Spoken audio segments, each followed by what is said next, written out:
Number 2, जब वो कहते हैं कि बहुत सारे ऐसे लोग हैं जो रिपीट ऑफेंडर्स होते हैं, ये बात उनकी दुरुस्त है, लेकिन उनको छोड़ती सी हुकूमत नहीं है, उनको अदालतें छोड़ती हैं।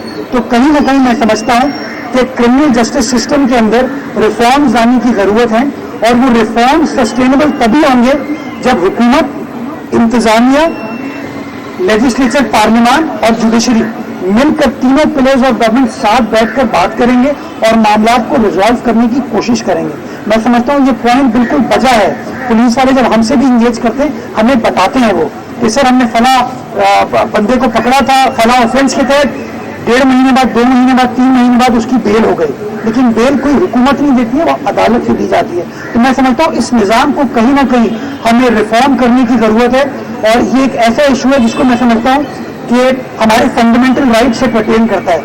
सूबाई हुकूमत हो, वफाकी हुकूमत हो, मकामी हुकूमत हो, सूबाई लेजिस्लेचर हो, वफाकी लेजिस्लेचर हो, यहाँ की अदालतें हों या वहाँ की अदालतें हों, हम सबको मिलकर इस मामले को एड्रेस करने की ज़रूरत है, ताकि सस्टेनेबल अंदाज से इन स्ट्रीट क्राइम्स का मसला भी, और ये जो इस तरह के हैबिचुअल ऑफेंडर्स हैं, स्पेशली ड्रग के केसेस के अंदर जो ऑफेंडर्स आ रहे हैं ना, इनको पकड़ने के लिए हम सबको मिलकर काम करने की ज़रूरत है, ताकि सस्टेनेबल अंदाज से इस मामले को हल कर सकें। Thank you.